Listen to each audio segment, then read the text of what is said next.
everybody, what's up, and welcome to Lacrosse Now on this Tuesday. That is Travis Eldridge. I am Tom Eschen. Thanks for joining us. Another fun weekend, as it always seems to be in lacrosse. We even had a fun Monday night game in which we saw the ACC probably lose a bit in the NCAA tournament.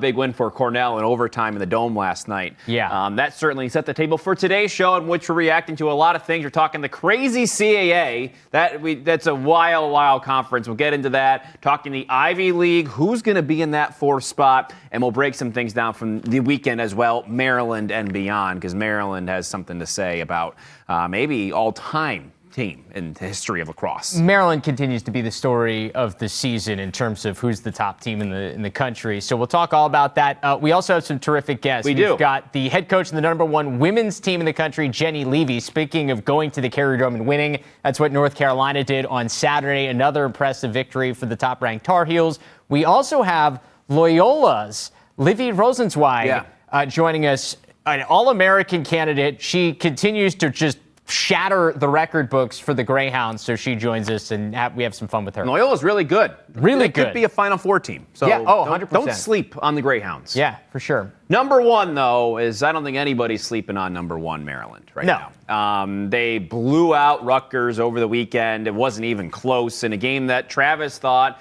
and many other people thought that would be a lot closer with Rutgers. They were very high on Rutgers. I was not as high, and this one sort of went the way I thought. But regardless of that, I guess let's start with our conversation. What is the level of separation here between Maryland and everybody else? Is it as wide of a gap as we think? Is it closer than we think? Your thoughts? So the thing that, and I tweeted this on Sunday night, the thing that continues to impress me the most about Maryland is I think we've seen teams in recent memory that have been maybe as talented as Maryland is. But it's the consistency of every single day and every week they show up. Like have they had a bad week yet? No. Like it feels like one of these weeks they're due for one where they're just not quite as sharp and they get off to a slow start and they have to come from behind and then they show their resilience. We've seen it with Virginia. We've seen it with Yale over the last couple of years. Teams that we knew were some of the best teams in the country. Duke does it all the time. But there's a week where it's just not sharp right out the beginning. Maryland has been playing 60 minutes from the very beginning of the season every single week. And I think, especially with all the transfers that have come in, to have this culture and to have the guys that have been there and done that and been part of these teams that have gone to Final Fours, that's one thing. But then to bring all these transfers in that are really talented and get them to be on the exact same page is just incredibly impressive. I mean, their 2-goal win against Notre Dame is the closest that anybody has been all year. The second closest win is them beating Syracuse 14-10 in the Carrier Dome. And we've seen what Syracuse has done as of late, and they have not been impressive. So, to me, the fact, since that 11-9 win, they've had 5 games. Nobody's been within 8 goals of them. Yeah. And 2 of those games are against tournament teams in UVA and Rutgers, and they're beating other Big Ten teams in Penn State, Michigan, and they beat UAlbany, who, by the way, beat Syracuse. So, to go through these stretches and to the constant domination, to me, is what stands out. Yeah, we'll see the final couple games, because those are always kind of funky in the Big Ten, the way things end, in this conference at the end of the year. I know, and you look at the strength of the Big Ten and not nearly what we thought it could be at the beginning of this season, but I believe they have Ohio State and Hopkins. I think there's the last 2 games before getting into the actual tournament. Intrigued to see if they can keep it up for the end of the season, because we've seen some teams at the end of the year, things get a little funky in the Big Ten.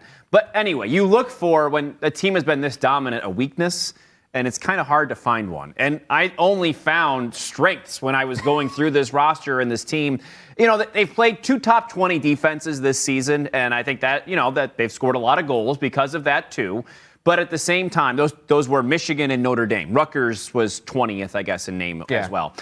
The thing that's impressed me is their defense. They have shut down several not shut down, but kept these offenses from really going off. Top 10 offenses this year. Princeton scored 10 goals against them. Notre Dame, 14th best offense in the country, scored 9. UVA, 12 goals. Michigan, 12 goals. Rutgers, 9 goals. All of those top 10 offenses in the country. So, we talk about Logan Wisnauskas, probably the front runner for the Tewaaraton right now. All those different pieces in Donville and everybody else that comes along with that.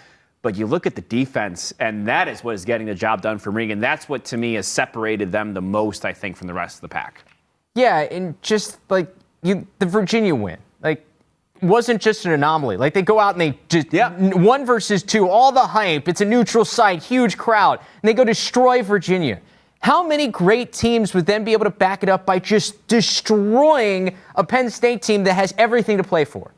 And then they do it again. And they do it again against Michigan. And then they do it again against Rutgers on a Sunday night when all eyes are on them. And the Scarlet Knights have everything to play for. And so every week they're getting somebody's best shot, and they're just handling it. So I'm going to be, I keep thinking, like, this is the week somebody's going to challenge them. But I think I'm done.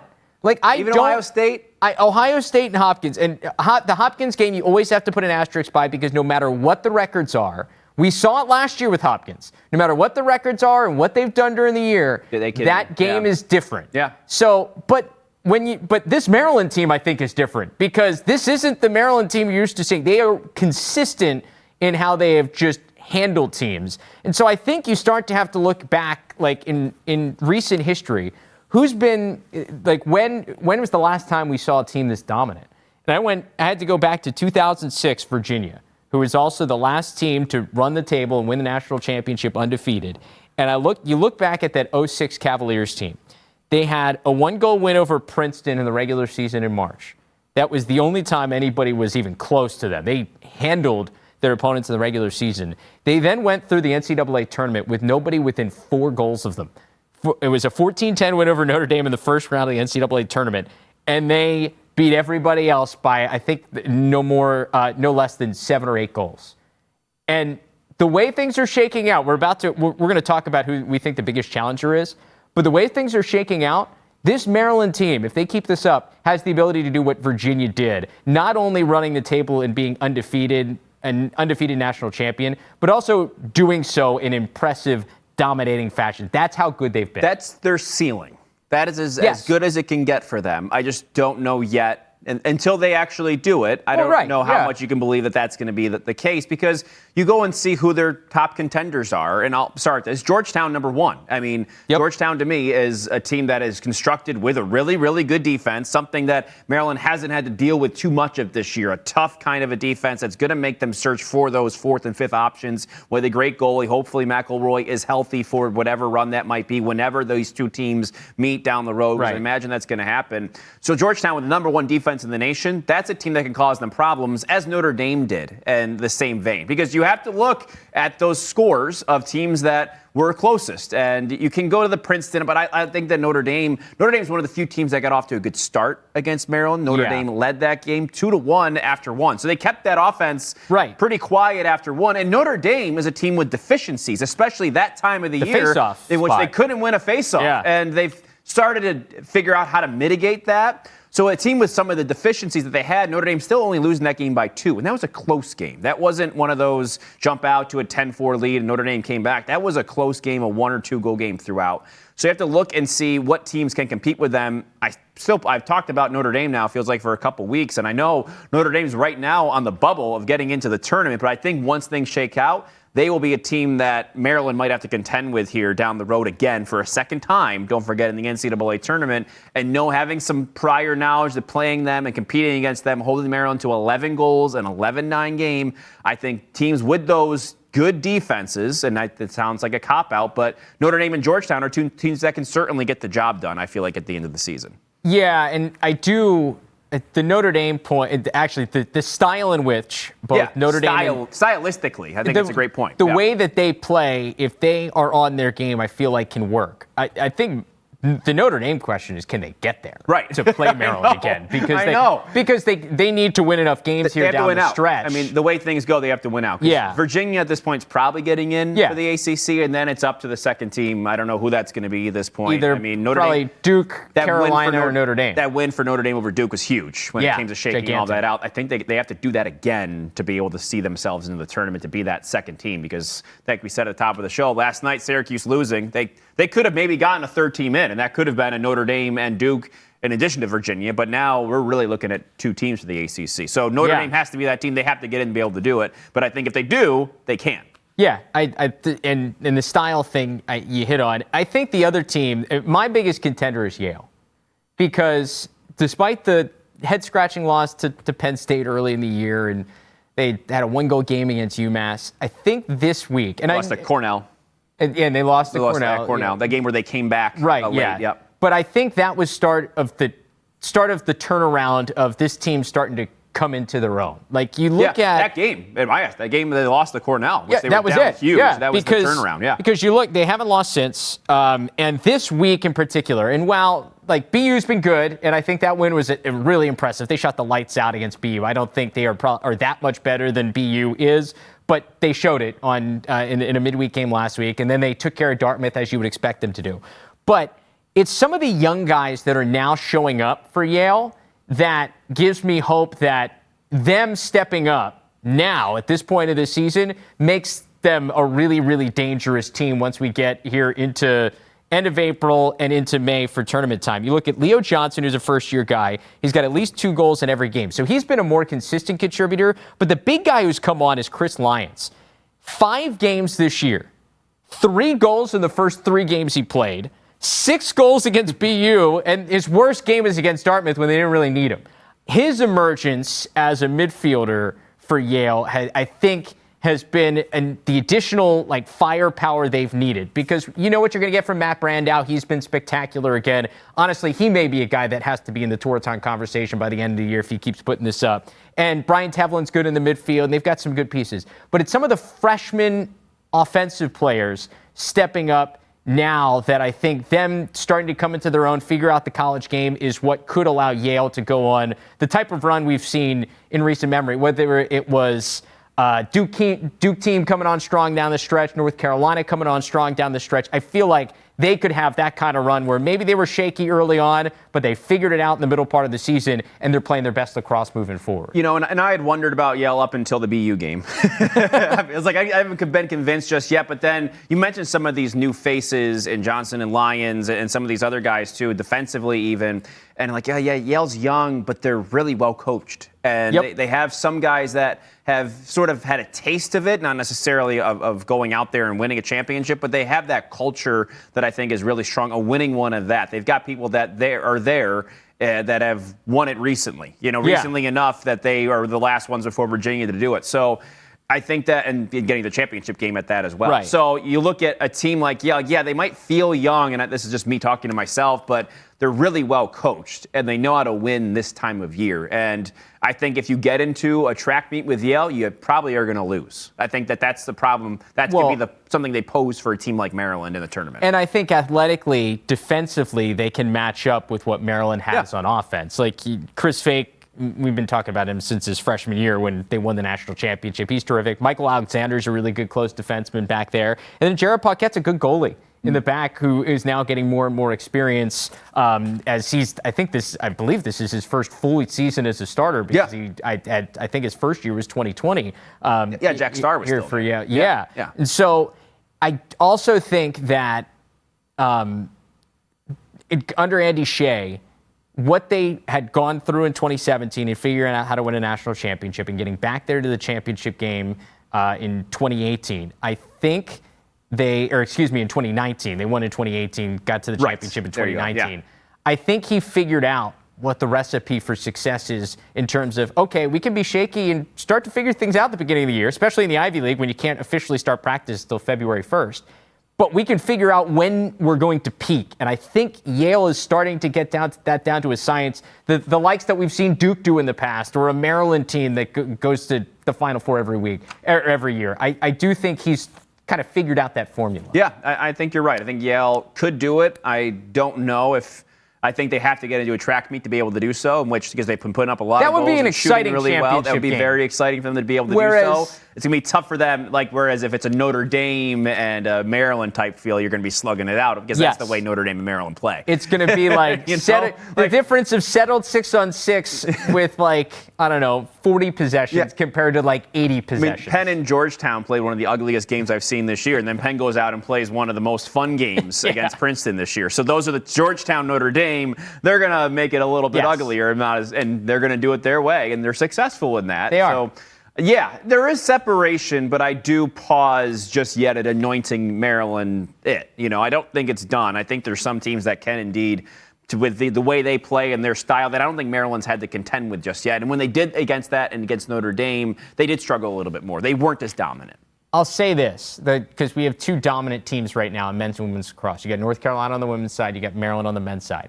I think the separation between Maryland and the rest of the field is larger on the men's side than Carolina and the rest of the field on the women's side. I'm just trying to figure that out in my head. Yeah, no. Like, I think there are teams that are at the top of the pack that have a better chance of beating North Carolina right now as we're talking than... Well, I mean, you look at Boston College. Right, that's what I mean. Like, I think they've got more threats right now when you look at the landscape. I would actually say that the difference between BC and North Carolina and the rest of the women's game is the same as Maryland and the rest of the men's. That's fair. How about that? I can see that. I think that is I can there. see that. Despite, we'll talk about Syracuse played in a them moment. tough. Syracuse did play them tough. They impressed me. But I think that is the best shot Syracuse can give them at this point in the year. But we'll talk about that in a second. Anyway. Let's get into some of these conferences. Yeah, we got two that we want to talk about here today. Speaking of Yale, let's start with the Ivy League. Yeah. I actually I was messaging with Paul Carcaterra, and I told him, the Ivy League tournament, man, this is going to be wild. Whoever the 4 teams that get in are, this is going to be incredible lacrosse. It's going to be Friday, Sunday, semifinals Friday night, the championship Sunday. It's going to be incredible lacrosse. Because anybody can beat each other. Yeah. And anybody, it feels like, of these top 5, 6 teams can go and win a couple games in the NCAA tournament as well. Like, they can make those runs. So you look at here what the conference looks like and over the course of this season. The question is now, who is going to be the 4th team? Because you've got a logjam there of teams, Princeton, Harvard, Brown, and Penn, who all have a real shot at fitting in one of those spots. It's really 3 teams for 1 spot at the end. At the end of the road. And you've got some big games that are coming up here with teams that haven't played the top teams in the conference. Harvard plays Penn this weekend, and then Harvard plays Princeton the weekend after that. That's their season right there. Because if Harvard is on the outside looking in, number 5, you don't know what's going to happen on Selection Sunday, no matter what things look like. So, I know we joked that the ACC lost the bid last night, maybe to the Ivy League, but you don't know that just yet. So getting in that top 4, this is when it happens. Playoffs start this weekend in the Ivy League. Well, I think the big... I think at this point, like, if you're in the top 4, if you make the Ivy League tournament, you almost have to be in the NCAAs, right? Yes, yeah. So then the question becomes, if you're the 5th team, are you in? Like that, right. Because so that makes getting into the top 4, I think, even say that much more. And you look at the only thing that can really shake this up is if Princeton somehow loses to Dartmouth this week, which could happen. Who knows? I mean, Cornell almost 1-goal game against Dartmouth a couple of weeks ago, so you never know. But if Princeton takes care of business as you would think that they would against Dartmouth, then it comes down to Harvard, Brown, and Penn battling for that final spot. Those 3 losses for Penn hurt. I mean, the 3 losses in conference.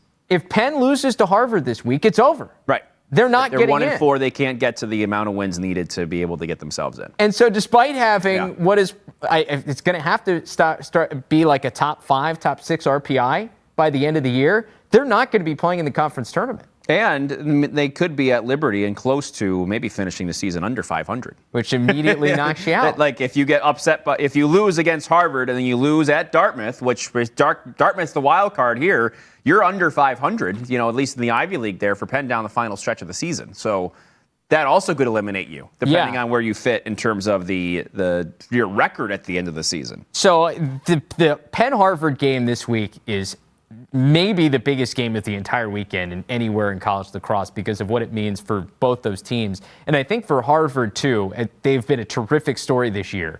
We're not going to figure out just how good. Was this just a great story? They won some nice games in the non-conference, but they're maybe still a year away or so under Jerry Bird? Or is this team ready to roll and is now their time that they're going to start crashing the party? Yeah, tough week. Then you lose the 17-9 to Cornell. That doesn't look great either. And now you get the test against Penn, who, as we say, is a desperate team.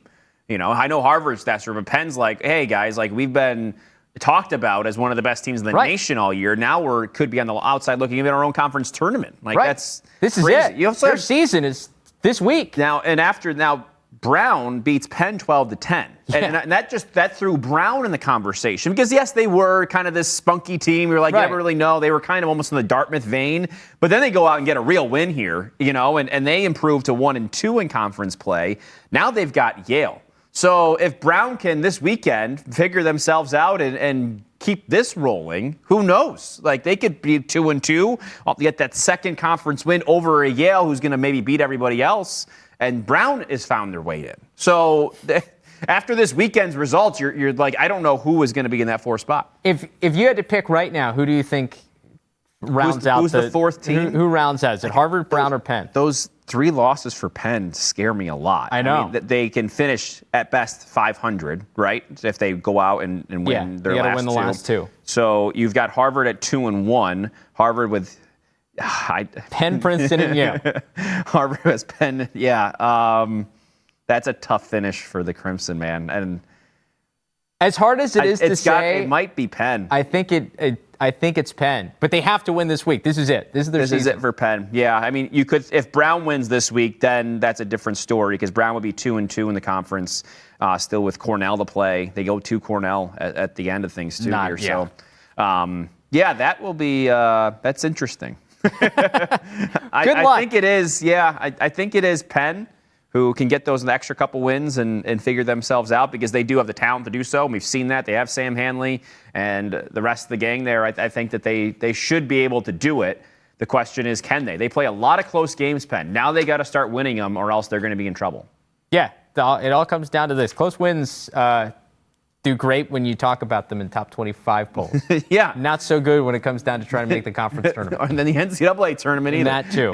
All right. But yeah, so Ivy League's going to be a lot of fun. In a different aspect, because we're only getting one team from the CAA in the tournament. That's now sold.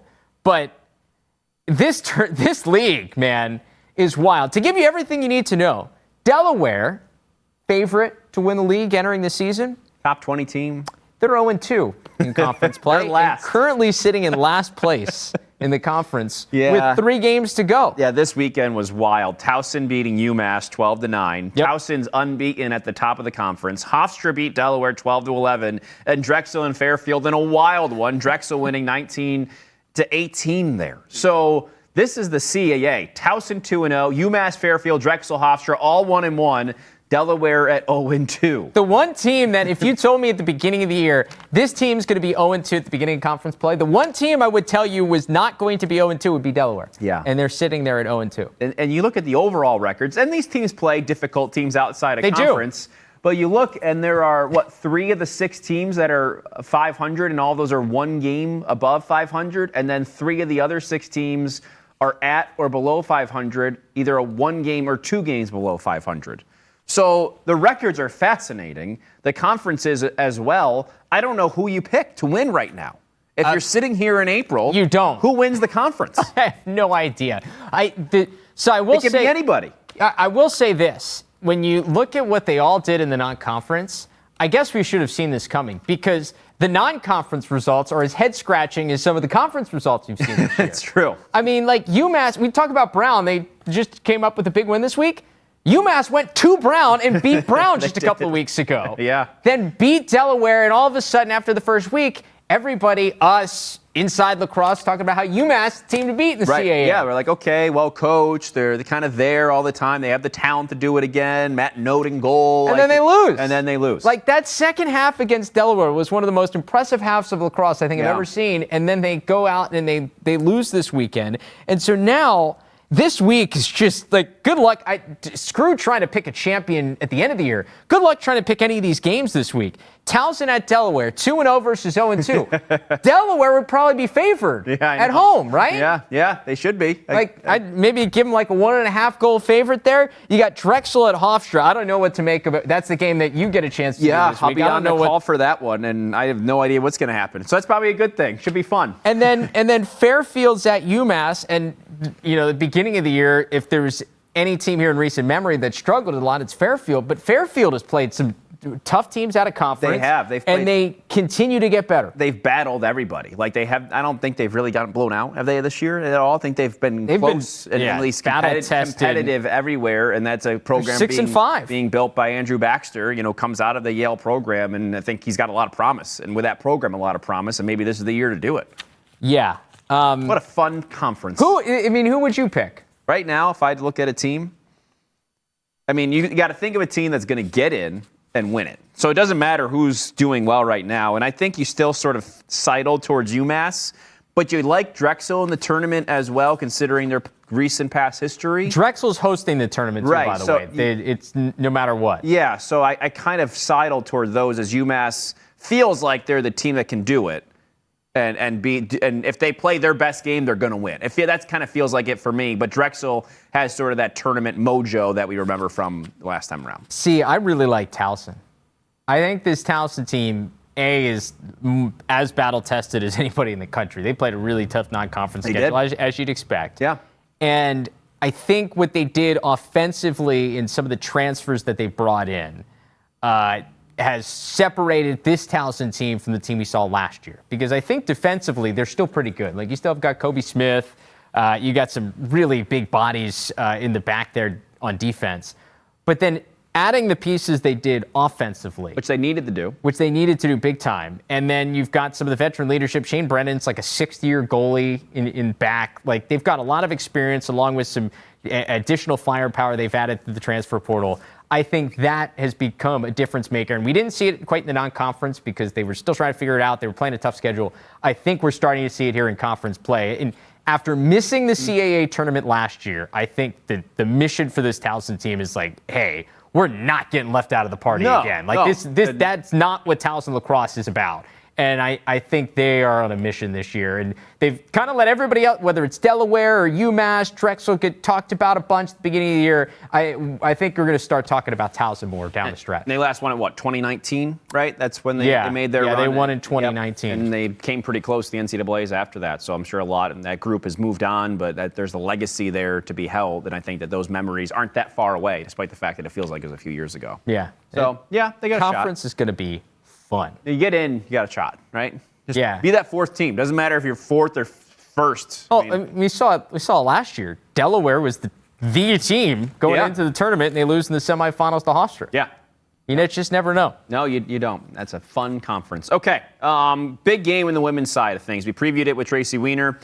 Syracuse, North Carolina. It was a lot closer than I thought it would be. Of course, we found out just a little while before the game, Emma Tyrell out for the season for Syracuse, so she joins Emma Ward, unfortunately, on the sidelines there. I think, Syracuse has a great next person up mentality that it will impact them, but not too adversely. I think the bigger person coming back to play was Megan Carney in all this, and she did play against North Carolina, and it just comes down to me, the depth of the Tar Heels, and they had Jamie Ortega, 5 goals and assists, but Carolina had 8 different goal scorers on top of that. So that just shows you, they can have Ortega dominate, but they're also going to hurt you from all sorts of different angles. It's just so difficult to be able to just grasp what their talent is, and Syracuse did a really good job of that. Tied at the half, and even with 3:09 to go, it was a 1-goal game. They had an 8-7 lead in the third quarter, Syracuse did. Yeah, I was impressed by their effort, but I just, like I said earlier, I feel like that was Syracuse's best shot. Yeah, and you mentioned it, and I wrote this down too. Jamie Ortega had the 6 points. Nobody else in North Carolina had more than 3. And that was just one other player had 3. Everybody else had like 1 or 2, which shows you just the depth. Like, how many teams in the country are going to win a game like that, 14-12, where you have one player that goes off and then just this depth of scoring. They had it from so many different options. And it's always the run. Like, North Carolina, you just always know they're going to go on a run. And they did it in the third quarter. It was 8-7 Syracuse. North Carolina turns it on, scores the next 4 goals. Jamie Ortega scored 2 of them. And, while Syracuse made it close again, that was it. When you go down 4 or 5 goals against North Carolina, even BC, as much firepower as they did, they just dug themselves in too big of a hole, and they ran out of time at the end. But that has seemed to be the recipe for North Carolina. They'll let you may be able to hang around with them, but can you dominate and take over and go on a run of your own? And we just haven't seen it. If Syracuse won categories. They took more shots than North Carolina. They won the draw more than North Carolina. But the biggest one at the end of the day is saves. And Taylor Moreno had 8 saves today, and Syracuse, unfortunately, they just don't have the experience back there on the back end to be able to compete with that. So you can beat Carolina, and we saw it. You can beat them in some different categories and still end up losing, which makes it really tough to beat them to begin with. Unless you have Charlotte North, and then they can throw everything out, Yeah, even if you have Charlotte North, it's hard to win. I know, it is. But they had BC almost had a miracle in which they had 2 shorthanded goals in that game. So I had a chance to talk to Jenny Levy. We do talk about that here in a second. So the BC game. Oh, all right. So nice. Talk about that. Do you want to listen to it now? Oh yeah, I wasn't sure if you had another point. No, I'm okay. good. Yeah, I want to hear what Jenny Levy had a chance to catch up with the North Carolina coach. We talk the Syracuse game, what this Tar Heels team has been all about, and of course that thriller against BC. That's right here. So we have North Carolina coach Jenny Levy joining us now. Coach, you guys are off to such an incredible start once again this year. When you look at this team in particular, what to you stands out? You've had so many talented teams. What stands out about this team in particular? This team has great energy.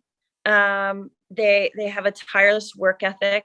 We have a lot of veterans, but we also have a lot of young energy that we really love to have around and embrace.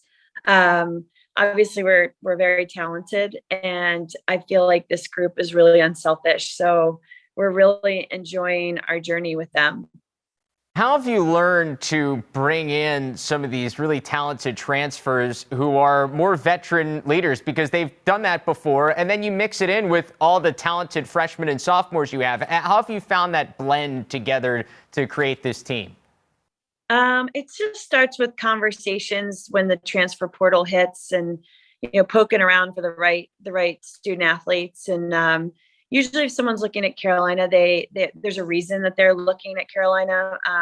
Whether it's Andy or Sam. Obviously, we played against Andy quite a bit at her previous school, and we had never played against Sam. But looking for players to want to be part of something that's not all about them. Be part of something bigger, and try to see, how their skill set and their focus and their love for the game, fits in with us. So we take a lot of time on the front end just to make sure it's a good match for our team. You guys seem to be laser focused so far this year, and I wonder how much does the disappointment of how last season ended help keep this team laser focused, knowing that everything that they still want to accomplish and you guys want to accomplish as a team obviously is still ahead of you? Yeah, I thought last year we had a great year, and I think, we didn't end up as the victors at the very end on the last day, on the last game. And, that's hard because that's our goal. And we certainly, had a great season, did great in ACC, captured another ACC title, which are all really hard things to do. And I think when you are competing at that level consistently, that gets missed, right? And even by our team, they get disappointed. A lot of teams would take what we did last year and celebrate the full year that this was a success. And our guys, they didn't feel that way, and it did sting. And credit to BC and the wonderful weekend that they had last year in May. But it has propelled this group a little bit more. So, we're showing film on things that we can do better. And there's a little bit more attention to detail. Like, yeah, they're right. We need to take care of that better. Or, yeah, this truth hurts a little bit, but we'll get there. And then obviously celebrating all the great things that is happening around us as well. So it's not all negative. It's a lot of positivity. It's a lot of great chemistry, great energy, a lot of laughing. And a lot of laughing at ourselves too. Like, oh my God, it's ridiculous. Why do we do something like that? So, I think it's definitely a momentum for us, and definitely something that we've used all year. What's that transition like as a coach too? Because you're right, like you guys win a couple of national championships and you start putting together these teams that are so talented, and your expectations probably internally change too. Like, how do you make sure yourself and the rest of the team is embracing all the different steps along the way, even after you as a program have had some of this success? Year to year, it doesn't really change. It changes because it's a new group of players and a new year. But how we approach each year is pretty similar as far as what our core values are and how we want to build each team. Obviously, it starts in the recruiting process and getting great student athletes, but it also, every year we start with just building our team and our relationships and working through all the little things that come up throughout the year. So I don't think it has changed. I think maybe we've gotten a little bit better. We've gotten a little bit more detailed in how we work with our student athletes, but overall, it hasn't changed. Like, a coach told me, like, the day after you win a national championship, you're not a better coach the next day, just a national championship. Maybe you've always been a really good coach. Maybe you always had really great student athletes. And it's just that team had that opportunity that year. No, it makes perfect sense. It's just everybody else maybe talks about it differently, but for you, you're still the same coach and the same person you were 24 hours prior. You've had obviously some really special players, and Jamie Ortega continues to climb up the North Carolina and NCAA record books. What has she meant to this program over her time there? I mean, I think back to her freshman year in 2018, where we had graduated 12 seniors the year prior, probably like 10 starters. And we had Marie McCool as a senior, and Jamie and Katie Hogue was only a sophomore and hadn't started. She had just begun like her journey at Carolina. And in comes Jamie, and she was, top recruit in the country and had many, many options. And we were so excited to get her here. And right away, she impacts our program. We win. We beat Maryland that year in an overtime game in February, where she's got the winning assist to Marie. And she just, she came in prepared, and she's become a better player here. She's become, her game has expanded, but she's still Jamie. She's humble. She's hardworking. She's a great teammate. She loves the game, puts a lot of time in on her own, but at the same time, she's a killer out there, and her mentality has always been the same. And after 5 years of coaching her, we will 100% miss her and the rest of her class next year. But she's been awesome. She's just a joy to have on the team, a joy to coach, and I'm just so proud of everything she's done, really. I still think that as many accolades as all the players in your team get, it's the defensive side of the ball that maybe isn't quite as appreciated with your team by people when you see all the different scoring and the stats.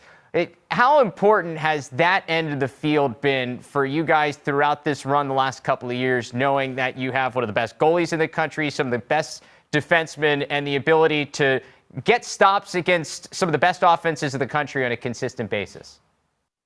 Yeah, I mean, our defensive coordinator, Phil Barnes, does such a good job with, our defense and our goalies. And it's not just been in the past 5 years. We've always had a great defense. And starting with in 2009 was our first championship game appearance. Logan Ripley was in the cage for that group. It wasn't a great result that game. It was a very painful result against Northwestern that year. But,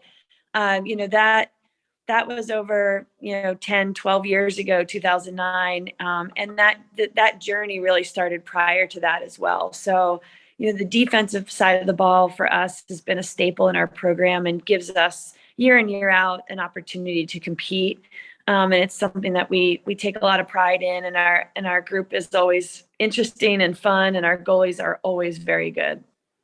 So I wonder, what was the teaching moment after Boston College made that run toward the end of that game? It was so exciting for everybody else, but for you guys, there has to be a moment where you go, okay, we want to make sure that doesn't happen again. Well, we're lucky that we won that. We found, I think if you look in the lacrosse dictionary of how many ways you can turn over a ball, I think we covered all of those bases.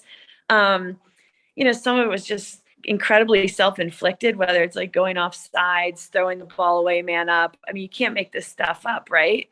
Like, I'm on the sidelines, I'm thinking, what is going on? Like, we have never had a fourth quarter, literally and figuratively, like this. But we're lucky to get out of that game with a 1-goal lead. I didn't think we had to be in that situation at all. We had to, we really had to do a better job of closing out the game. And I don't even know how many goals we were ahead, at least 3 or 4. And it didn't need to be that adventure. Credit BC, they're a great team. Of course, they're going to make a run. If you keep giving them the ball back, good teams are going to make runs. So it was lucky to be in that situation. And during it, I was like, well, win or lose, we'll definitely be able to take this this experience and get better from it. And so, we did win the game, but we were able to look at it and say, you guys. And so we've been working on it, and hopefully we won't be in that situation again. And then I thought this weekend against Syracuse, they're, again, another great team in the ACC, really well-coached team in the ACC, where we get into a tight game at the end. It had been tight all through, and we did a great job of finishing out the game. So I was really happy about that. That BC game especially, and the Syracuse game too, with I think one of the biggest crowds in the Carrier Dome for a Syracuse women's game. The atmospheres around those games, they felt bigger than just a normal regular season game. And I know you, as somebody, especially with Team USA as well, trying to grow the sport, especially on the women's side. What was it like to have been a part of these games in just the regular season? Atmospheres that I think in a lot of ways in both men's and women's lacrosse are saved for May. Yeah, I'm so excited to see the fan support in these regular season games. It's incredible. We had a big crowd in the Carrier Dome this weekend. It was very loud in there, which is it's a tough place to play. Another great experience for our team. We were really fortunate. We had our whole team with us this weekend and got to experience what the Carrier Dome is like to play in, which isn't easy if you don't play in there a lot. But the crowds, what's exciting for me is to see all these little girls with their faces painted, with their favorite, they can get the jerseys now, their favorite players. They've got their sticks, some of them even show up with their mouth guards and their goggles on. And, that's, if you have the opportunity as a college program to capture the imagination of these young girls that have idols, that's where it all starts. And the flywheel of that excitement will really drive a lot of success for our sport. And we're experiencing that at the college level and at the national team level, which is really something that we've been working hard on the past 5 years. And I'm not the only coach who works on it. The ACC coaches are all great and in that. And I don't know, it's an exciting time for women's lacrosse. I just had somebody text me this morning, said he was out at the USC Stanford game on the West Coast, and it was packed with little girls like coming to see that game. So, I think the more we can fill stands at all of these games, the better for our sport. Jenny, we appreciate the time. Good luck. We're here with UNC, and we can't wait to see you with Team USA later on this summer. Great. Thanks so much for having me. Have a great day. So Livy Rosenzweig joins us now, the all-time points leader in Patriot League history. Congratulations, Livy. Appreciate you coming on today. Thanks so much for having me. So what's it mean? I mean, that's a big, obviously, individual accomplishment. Your team's playing well, too. How fun has this season been for you guys?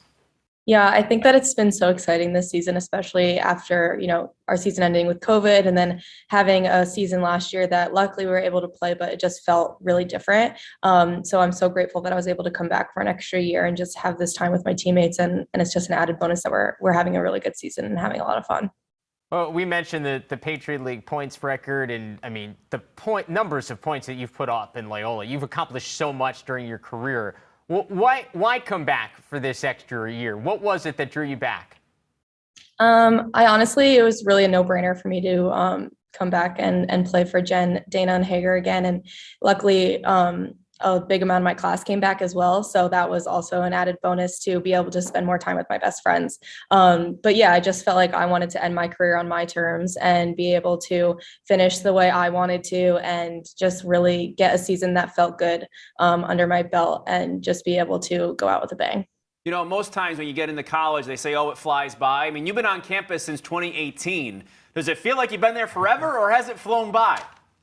I think a little bit of both. I mean, sometimes when I think about freshman year, I'm like, oh my God, that seems so long ago. And then some other times I'm like, that could have been yesterday and it would have felt normal. So I think that it's a combination of both. But I mean, as I'm getting closer to graduation, it feels like it went really fast.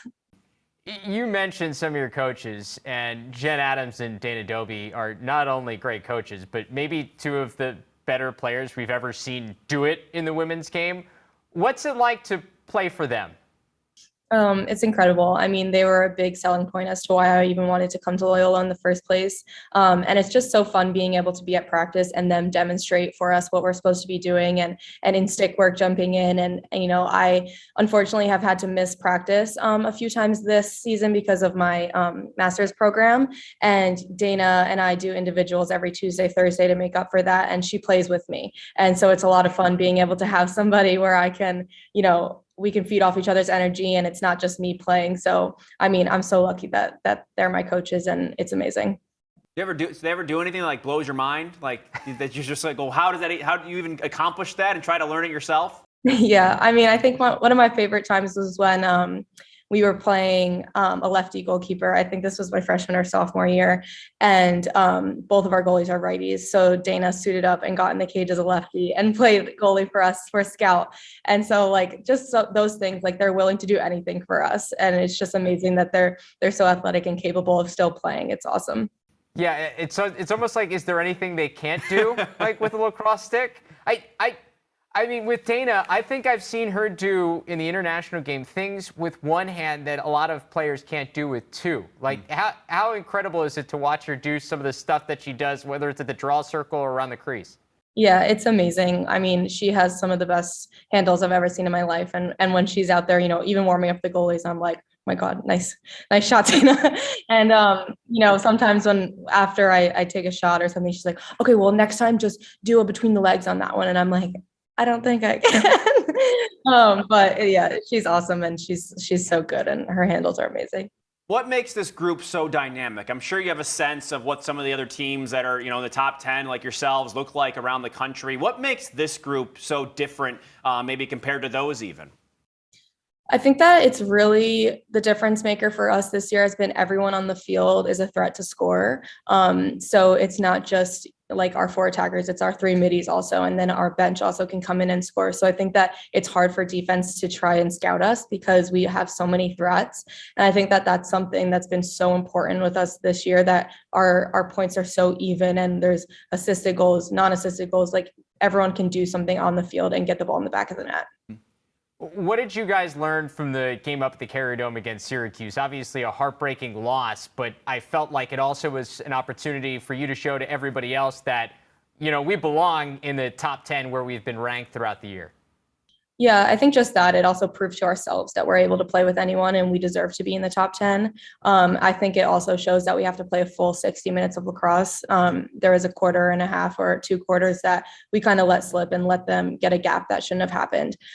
So I think it just proves to us that we have to play the full 60 minutes and then not put ourselves in a position to, you know, be down and have to scramble for a goal to try to tie it up.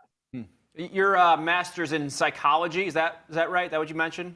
Yes. Yeah, I'm in a program called Clinical Professional Counseling, so it's to be a therapist.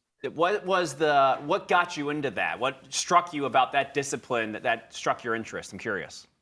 I didn't really know what I wanted to do coming into college, and Loyola has a heavy core, like gen ed classes that you have to take, and you know, in a lot of ways that was kind of annoying for me because I didn't enjoy a lot of them. But one of them was I had to take a science class, and psych counted as a social science. So I was able to take Psych 101 as a requirement. And I just really enjoyed learning about the brain and how it works. And once I was done with that Psych 101 class, I was able to take a lot of different type of psychology classes like forensic psychology, counseling, psych of gender, just a lot of different types of courses. And I just thought that it was really interesting because everything has to do with your brain, everything that you do.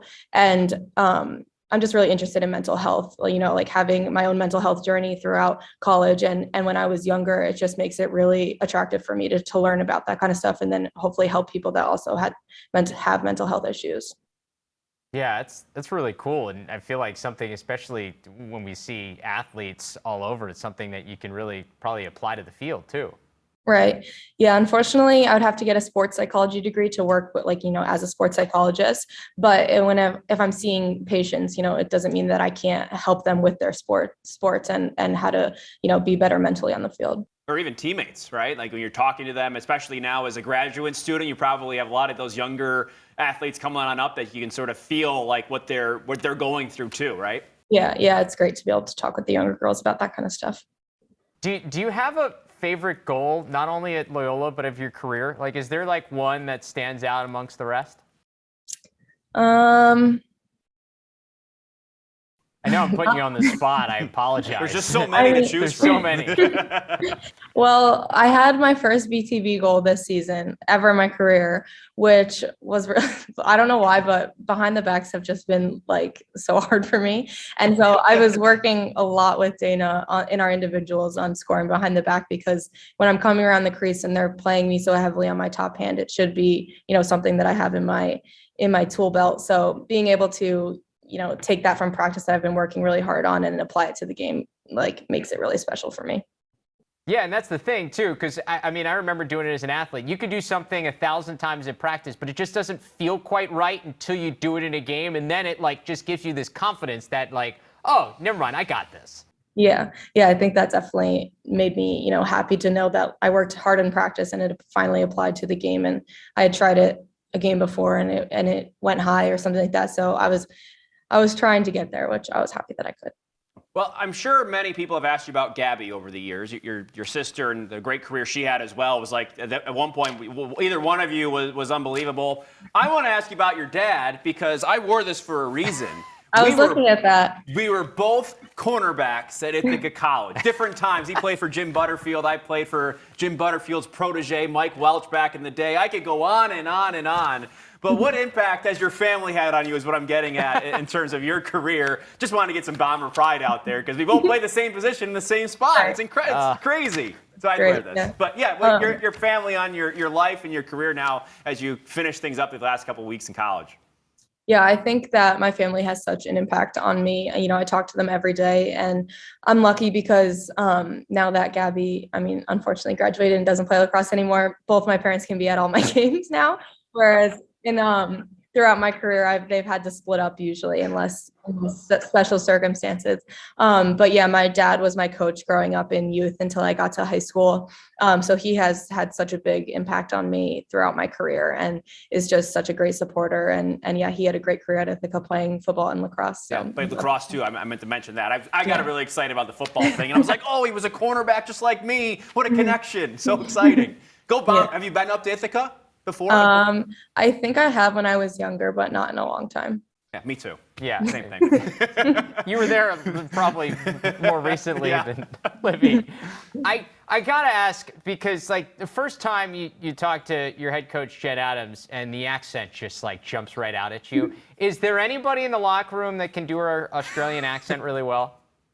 Well, our freshman, Georgia Latch, is from Australia, so I'd say that she can do it really well. Yeah, nailed it, yeah. But someone who's not Australian, because you guys try, right? There has to be imitations going on. Yeah, there's some words that we always, even if we're in a huddle and she says something differently than us, Dana will also make a comment, which is funny. But yeah. I think Daryl Koss is pretty good at the Australian accent. Okay. But yeah, right. we imitate her sometimes. Of course. What a great vibe inside that locker room. You guys have been playing great this year. Good luck on the way through Patriot League here as you sort of finish things out these last couple of weeks, and can't wait to see what you guys can do, in postseason tournaments too. So, Livy, we appreciate your time. Thank you so much, and good luck in your next game this weekend. Thank you. Thanks for having me. I'm going to take a second to do something personal here, because as we were talking about earlier this week, in less than a week, or actually last week, in less than a week, my wife Caroline and I are going to be running the Boston Marathon for Teddy's team. It's a foundation that was started by the former New England Patriot, Teddy Bruschi. It raises money for stroke research and awareness. On top of winning 3 Super Bowls, you may or may not know that Teddy is also a 2-time stroke survivor. So that's a cause that's extremely close to us, because about 2.5 years ago, just 3 weeks after Caroline and I were married, Caroline had a stroke. She was only 27. We were standing in our kitchen, just talking, and she was telling me a story, and all of a sudden, the left side of her face dropped. Her legs went numb, and I carried her to our bed. All of her symptoms were the telltale signs that she was having a stroke, but I never thought my extremely healthy wife could be having one. Just didn't register. Luckily, I called 911 anyway. We spent a week that felt like a month in the hospital, and I've never felt so helpless. All I wanted to do was help Caroline feel better, but there was nothing I could do other than just stay with her and wait.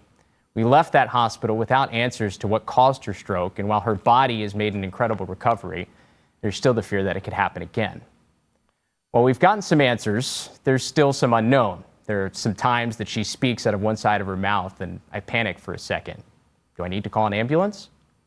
2+ years later, we're both still scared something might happen again. But we now know we're not alone. We felt that way at first. We knew barely any other young couples that had gone through this. But as Caroline made public what she was going through, we learned we weren't alone. It had happened to a lot of other young people, especially young women. Through some of those other survivors is how we found Teddy's team. And we're running because of all their stories. We've heard some incredible and met some incredible people. We're running because we physically can, and we know others haven't been that lucky. My wife is one of the strongest people I know. To be running a marathon 2.5 years after suffering a stroke is incredible. But it shows just the type of person she is. I knew it before. And I'm really lucky to be by her side in this journey, and I can't wait to cross the finish line with her on Marathon Monday, right here in Boston. I'm sharing this so you know the signs and symptoms of a stroke and know that it could happen to just about anybody at any age. And the other reason I'm sharing is to ask that if you're able to, if you'd support our team. We have links to our fundraising pages on our social media accounts, and we're currently auctioning off a custom Cascade lacrosse helmet with Teddy's team decals that's signed by Teddy Bruschi himself. So if you can support us in any way, we'd greatly appreciate it. But more importantly than anything else, know that if something like this happens to you or to a loved one, you're not alone. Yeah, and to see, what you guys went through back then, I remember working alongside you then, and, you being with her and sort of having to jump in the moment, and her then coming out of it and being able to do what she's done the last couple of years. So amazing in that. And like you said, you don't really hear about it and young people that often, and the more that I've gotten older, I've heard about it, these different cases, and it's a very scary thing that can happen to anybody. And I think that, like you said, some of those signs and the ways that you can help people and figure out exactly what happens and why this happens, all that stuff is so important. So I definitely encourage everybody to help out in any way you can. Yeah.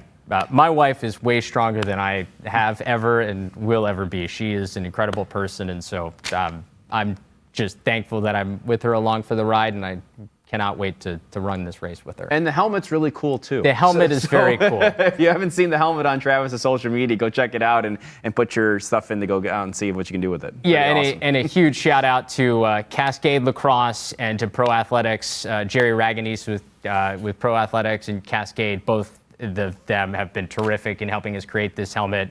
Something I thought of when we first found out we were going to be running the marathon for Teddy's team, and they have been awesome. And it's signed by Teddy Bruschi, so just incredible support from the lacrosse community. So thank you. Yeah, and of course what he went through too. And in terms of him being a big, strong athlete and having to deal with this, and he's done a lot for just on the individual basis, things like this, and sending videos to young people that have to go through this or a surgery. I've witnessed that and heard about that all the time. So cool for him to be an advocate for that, and then see that kind of trickle down, and everybody else being like, okay, like we're on a team here, and that's what it's all about.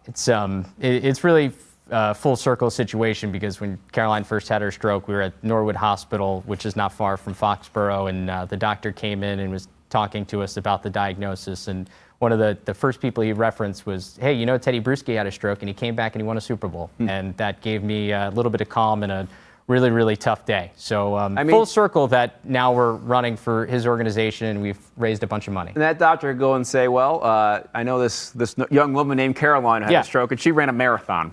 Exactly. So I don't know which one of those is harder, but I'm not going to put anyone down here, but there's quite the competition if you want to have one. That's pretty true. Impressive. It's very impressive. That's awesome. So cool. Glad you're doing this, Travis. Thank you. It's Monday, Marathon Monday, of course, is the big run. Yeah, so just under a week. Just under a week. You guys are both ready to go. Got your training, taper season. Yeah, feeling good. Yeah. A lot less running in the last couple of weeks of the training than we did for most of the time. One more big one, and then you can be good for a little while. Chill out for a little while. Yeah, awesome. Well, good job. Thank you. Good stuff. And we'll be back here on Thursday as well, wrapping everything up from the midweek moments and looking forward to another big weekend as well. So that'll do it for Lacrosse Now. We will see you later this week. See ya.